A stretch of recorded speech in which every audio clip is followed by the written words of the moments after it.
Go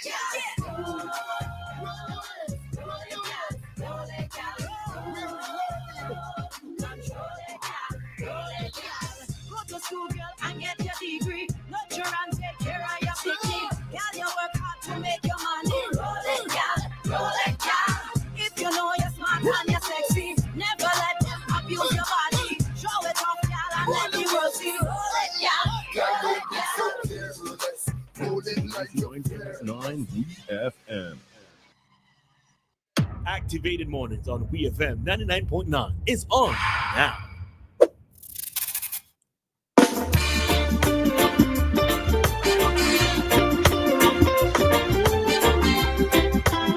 All righty, good folks. We are back for another commentary segment on today's Activated Morning. Doc, we are live. Why is your face looking like this? There we go. Much better. All right. So in studio, we have Dr. Gerald Thompson, of course, our co-moderator every Monday morning. You know, we look forward to him. Always some sort of passionate conversation we ending up in, you know, but we see what happens today. Morning, Doc. How are you? I'm fine. I don't look at my comments as being passionate. I look at my comments as really being on the point, a little bit more targeted, and you know, full of conviction. That's the thing, conviction. That's so all that come the same as passionate and, you know, fiery and that kind of thing, you know? Isn't it the same thing? Different choice of words? If passion was the same as conviction, we could eliminate one. They're two different things. We have some similarities, but it's conviction. You know, it's a belief in what one is saying, you know? Passion is more that it goes a little bit more fleeting, it's a bit more personal. I think I'm a little bit more mainstream in terms of, you know, the way people think. And yes, it might challenge other people's views sometimes, but that's okay. I'm used to that. That's always fine. I think debate and that sort of thing. And so I'm still using my word passionate. Passionate conversation, passionate debates are always welcome. It's just that persons need to know how to be receptive towards them and not take them personally, you know? So, yeah. That's right. So, Doc, how was your weekend? How are you? My weekend was fine. You know, it's a quiet weekend. You know, the usual things. The weekends these days are full of, on one hand, funerals, sometimes weddings and so forth. That's where a weekend. I miss this ITIL show out at Annisville. Did you go? Anybody? No. Man, I wish I was there. I wish I was there, but I missed it. Because I was at an important funeral in Chateaubriand there, but you know, another time. The food I can find out who made it, where it was made, and where I could get some of it later. All right, so we are jumping into our Activated Mornings. Well, another part of it, our commentary segment, and our topic at this time is students not making it to university. Why the poor results in math and English? All right, so reading from the Searchlight newspaper and not reading it in full, just reading some parts of it, right? So students not making it to university due to poor performance in math and English. Statistics from the Caribbean Examinations Council show that from 2018 to now, the region has been losing almost 11,500 students on average who will not fully matriculate into university, set in due to poor performance in two key subject areas. This, according to the Registrar and Chief Executive Officer of CXC, Dr. Wayne Wesley, is because they fail mathematics, English, or both at the CXC level, and as a result are unable to pursue higher education or are obligated to do resits. The education professionals said students are left out of higher education cycle or out of the higher education cycle because mathematics and English are foundation on which anything else can be acquired or learned or achieved. All right. So some statistics were given, but I'm just going to skip ahead to part of it that I want to focus on. He noted that, all right, so when that tells, okay, he noted that this means that 11,500 students will be underemployed if they are employed at all. Because if you don't have math and English, employers are going to pay you less, he said, pointing out, therefore, that there there are some students, or there are students who will not realize their full potential. And most importantly, it is having a negative effect on the economic competitiveness of the region, because you're having less students being able to drive the innovation that is required for the economy to advance and for critical thinking and problem solving attitudes to be developed. He said, let's ensure that students leaving the school system, if they don't have anything else, let's ensure that they are numerate and literate, the CXC CEO urged. He said that CXC has already commissioned a team to develop or to begin to develop standards for literacy and numeracy, and those standards will be used along with incorporation of artificial intelligence for us to begin to design targeted intervention. All right, so if you wish to read that full article, you can check out the Searchlight newspaper and get a full read of that. But I just thought that it was an interesting topic for us to talk about what is happening with our students with regards to math and English in particular. Question. Very important question. I do not know if I can answer that. Well, I know I cannot answer that question, but I think there are some factors to be considered. If we're looking at this, this problem, the method of teaching, the complexity of these subjects and some of the things involved in these subjects, learning disabilities, the exams. I find exams are usually, and of course, a lot of educators would justify this. Exams tend to be so extremely difficult, and I can't understand, if you want people to pass, why would you? If you want the students to pass, why are you trying to set it as hard as possible? Right? So there is that also. Those are some of the factors that I think have to be taken into consideration.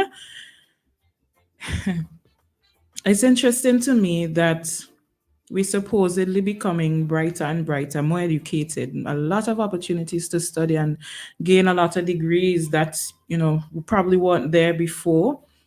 But for some reason, as bright as we are getting and as advanced as our technology is getting, we seem to be having more problems.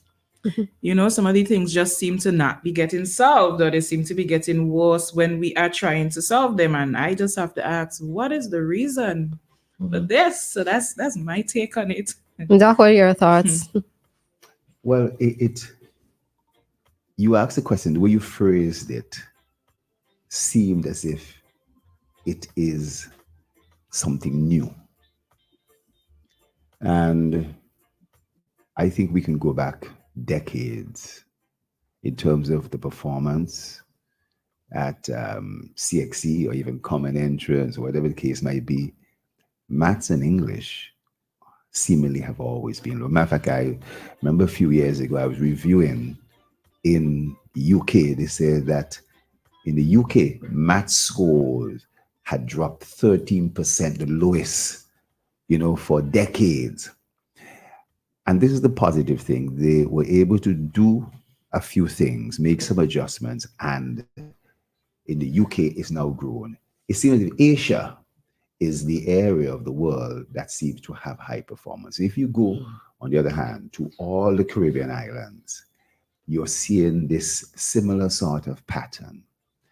And it's not so much what the Asians may be doing, because this is something that is global. It's a problem in the United States, problem elsewhere. I think, yes, there has been, to some extent, a bit of a shortage of maths teachers. It's not the area that a Dianna and Roleza goes into. You know what I mean? It is not, necessarily one of the sexy fields.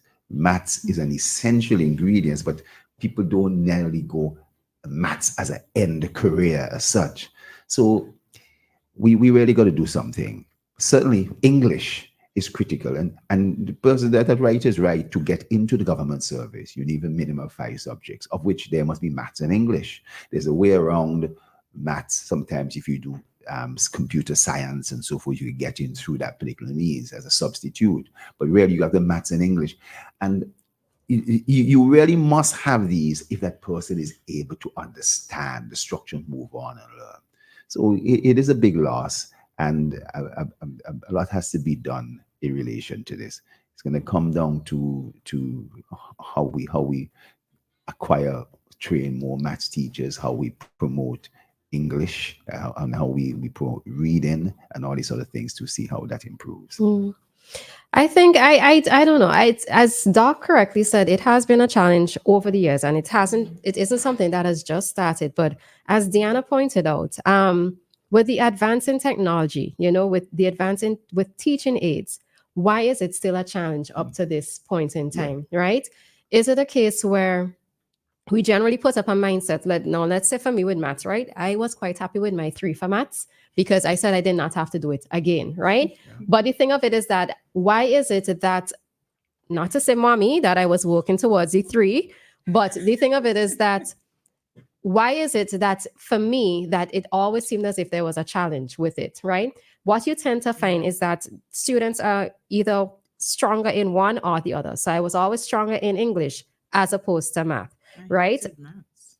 Huh? I hated maths. Well, I don't know if it's a case where I hated it. And this is the other thing. It's like, why the hatred towards it? Because I could say for sure, one of the reasons for people hating math is the way it's taught. Right. That's one of the I did not like math at all. I couldn't wait to leave secondary school to drop maths right then and there.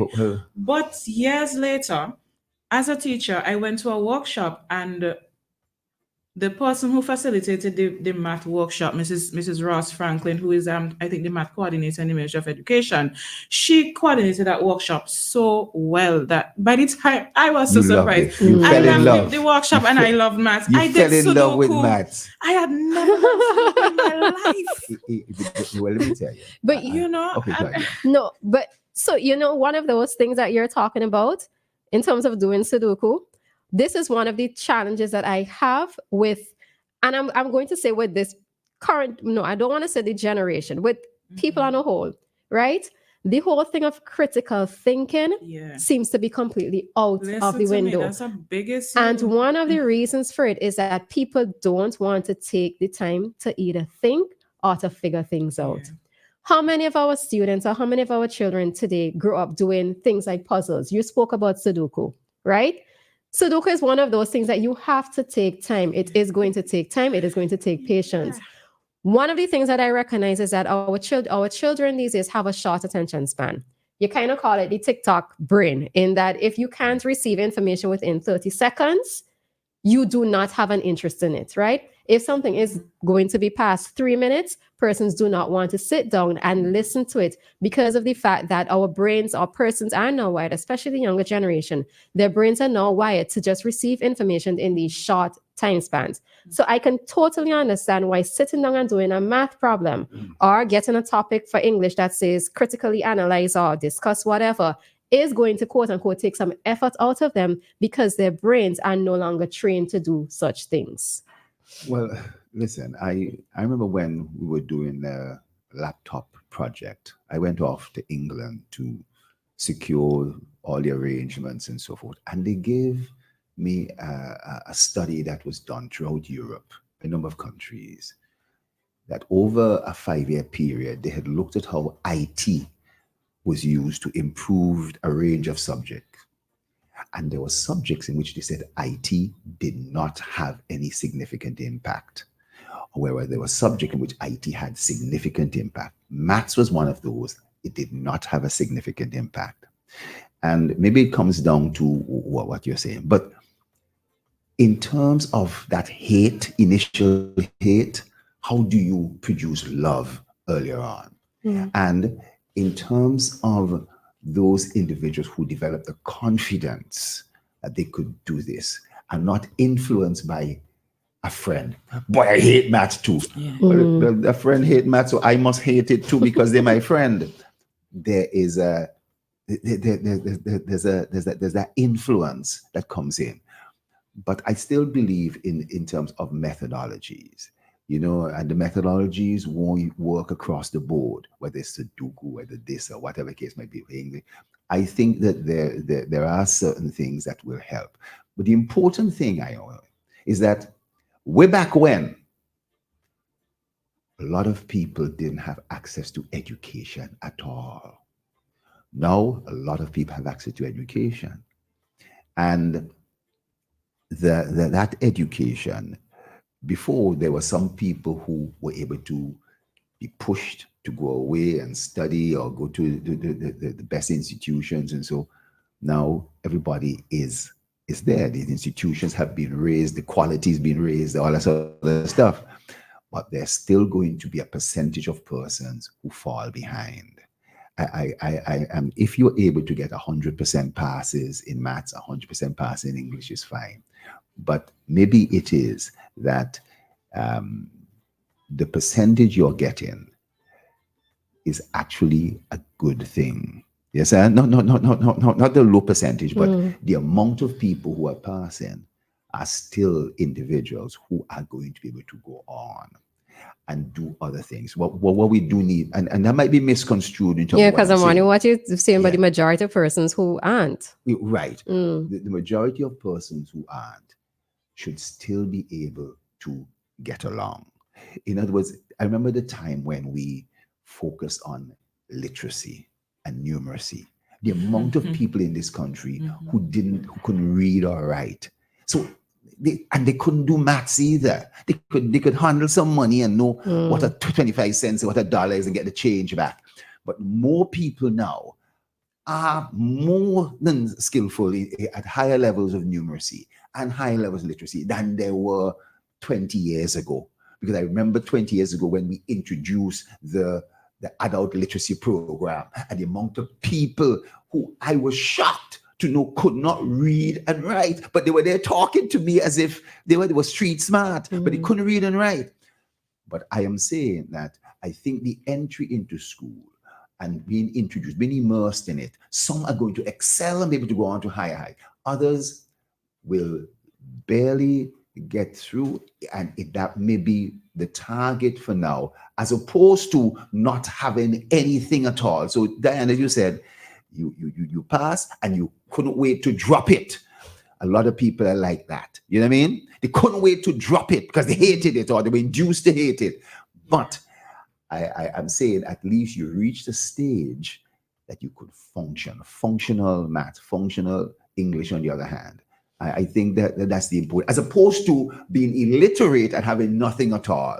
You know, one of the things I think with teaching math as well is the practicality of it. Because, you know, we always have this joke like, I did not use algebra today, right? In terms of you're not seeing in a practical sense in our everyday life how many of the things that we were taught in math, how does it transcend to what we're going to need to be productive within society? English is different, right? English is different for me in terms of what it is that you have to write, what it is that you have to speak, in terms of being able to critically think. And you have to critically think in math as well too, right?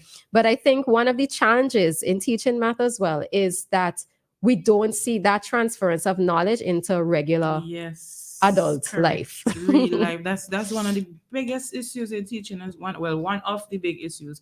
We don't make learning relatable to real life. Let me tell you something. I remember learning about higher purchase in school. I remember sitting in class, seeing it in my book. I remember the worksheets. I grew into an adult and I had no idea what higher purchase was. I was learning it in school. I never knew what it is, what it entails, nothing, until I went to take out my first piece of thing on higher purchase. And thank God I had somebody there with me who is aware of these things, and she explained. It was then that I fully understood what higher purchase was, by learning this thing in school. I don't know what this is. And the same thing as in English as well. But also, when you don't like a subject, speaking from my own experience, you put up this mental block. So I don't like maths, therefore I will not like my maths teacher. So therefore, when I see my math teacher, it's like the wall come down on me. So before class even start, there's already a block. So nothing coming in my brain, because all I'm thinking, boy, when she go done teach, how long is this class? Oh no, when I finish in school again, and so I cannot receive what I am supposed to receive. But really, there's a different way of looking at this. When I was in school, calculators were coming in. And people upset the articles. Don't have calculators. Make sure people know how to do the maths and so forth. Now calculators have gone out. We have cell phone calculator on cell phone. Plus, I want to put it out now, we Google, Mhm. we look things up. We now get into the AI phase that we could create something from the AI. So in terms of hire purchase, you could write a paper on AI. So you write a paper on hire purchase using AI, and you put your signature on it that you wrote it. You know what I mean? But you don't necessarily have to understand it, but you were able to write it. So I'm saying things are shifting, that it is the access to information, being able to ask somebody and being able to get the information that seems to be a little bit more critical rather than actually knowing how to do it. Mhm. Problem solving, right? And I need to say one thing before. As a former English teacher, I have always had this concern of what English language is going to look like in about 20 years, right? The reason being is that I notice people write with so much shorthand that there are many times that I wonder how often, especially young persons, how often does this transcend or translate into them writing in their schoolwork? I think that there are times when, even as parents or as guardians, even in the way in which we communicate with them, because there is going to come a point in time when, yes, the difference. But when you are at that foundational stage, I think that the reminder for children, especially to write complete and full sentences, look at their punctuation, look at their grammar, look at their choice of words. We need to pay attention to that and not just slide it, right? Because I think there were many times when I was teaching and I realized that they're writing these essays as if they're having a conversation with their friends, and let anybody tell you I was a hard English teacher. And the reason why I was a hard English teacher is because I did not want for them to do the same nonsense when it came to CXC time, but I think that as parents, and this is me just speaking from as a former English teacher, that we have to monitor the way in which our children speak. You correct them one time. You have to monitor the way in which they write, especially if they're writing to you, let's say as a text message, etc. Yes, text message is supposed to be a shortened version or a quick conversation. But if you don't correct them in certain things, then it's going to end up happening or end up carrying over into their schoolwork itself. So it's in these little things, even one of the other things too that I look at is that we don't like to have children debating. Like, for us as adults, we don't want for a child to come in and, let's say, debate or contradict us. But the thing of it is that if they're able to put forward solid arguments, now we're not saying that we're going to give them a pass and tell them, yes, they're going to do whatever it is they want to do, but to allow them to be able to debate, because that allows for them to have the critical thinking skills. So we can't necessarily just shut them down. And all of these little things, we might look at them as just being minor things, but they do contribute to what happens overall in the end. Allow them to question their learning. And one of the things that I tried to do after a while, of course, I it's trial and error. So when I knew better, I tried to do better. So what I would do is explain to my children why they're learning what they're learning. Because for them... Okay, so I think this might be Courts. If it's not Courts, caller, I don't think it's okay, no. All right. Because we do have to take a quick break. But Dianna, you can finish and then we would issue the call for Courts. Okay, so I try to explain to them why they're learning this. So we're learning English. Well, first of all, I used to tell my and I taught early childhood, so I don't have the secondary experience. But I told my children, well, English is hard. I was honest with them. English is hard. And, you're going to learn this thing this week. Well, I didn't tell them that, but in my mind, I used to feel so guilty knowing that you're going to learn to make the plural, we add S. Good, and everybody get that. But next week, I'm coming to tell you, well, not everything you have to add S to. Some you add ES if they end with this. But then I have to also come next week and tell you, well, I know we said we add ES to this, but we also add, and so it's confusing. So I used to explain to them that English is not our language. Vincentian Creole is our language. That's the language that you speak. But you also have to learn to speak English. Or why you have to learn to speak English is because you have to communicate with people outside of St. Vincent and the Grenadines. In St. Vincent, we could talk like this and everybody would understand each other. And I would ask them, not true, right, correct? And they would say, yeah, miss.